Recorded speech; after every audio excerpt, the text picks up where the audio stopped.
Bogdan prays every Friday at the Apanayev Mosque in Kazan, the capital of the Russian Republic of Tatarstan. He is part of the large Muslim community in the city, where Islam and Orthodox Christianity are observed in roughly equal numbers. But he is one of very few there who came to Islam as a convert. I was a Christian ethnically. In other words, I was baptized as a child. I'm Russian, as you know, but until a certain age, until about 11th grade, I took no interest in religion. I mean, I lived like the rest of young people. At school, I was surrounded mainly by Tatars, and I had one Tajik classmate. I guess they often showed me by their behavior that they belonged to a different religion. I became interested and started listening to lectures, watching videos, and learning about Islam. I realized I needed more, and after speaking to my best friend, I said, let's make the change. Let's start praying. There are no official statistics on the number of converts to Islam in Tatarstan or Russia as a whole, but Bogdan is not alone. Sabira, who was born Irina Tarasevich, followed a path that led from the Bible to the Quran. I simply began reading the Bible. I was 37 at the time, and I thought it was time to learn more about my religion. I come from a very observant family. We've always marked all Christian holidays. But then I read the Bible, and it said you couldn't eat pork, you couldn't paint icons, you couldn't make idols, and that simply didn't match what I saw in church. For both converts, a change in faith has meant a great deal of commitment and study. Sabira, who has 2 adult daughters, came to Kazan from Siberia 2 years ago.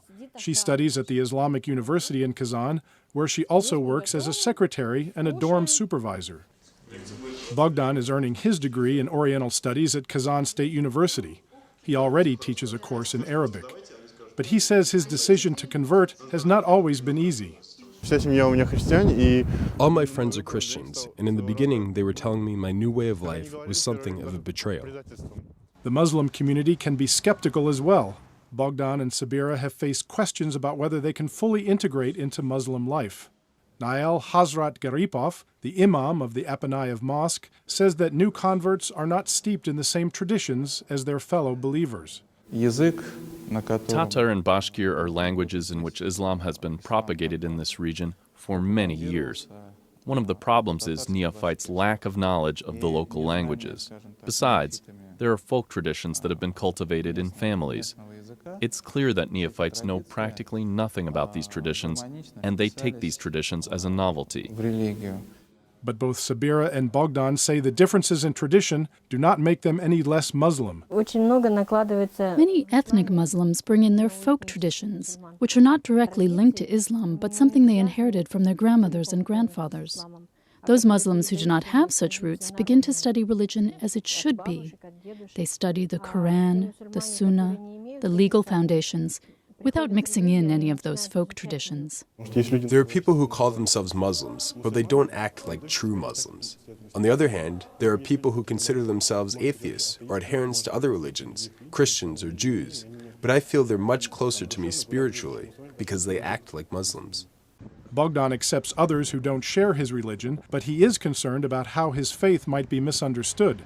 New converts to Islam have been involved in several recent terrorist attacks in Russia, giving rise to media depictions of converts as particularly prone to religious extremism.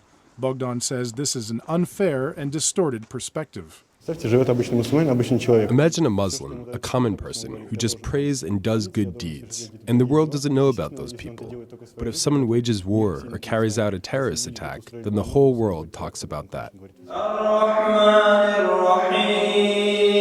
Converts to Islam in Russia may face skepticism from the media, friends, family, and religious authorities. But the challenges do not shake the faith of Bogdan and Sabira.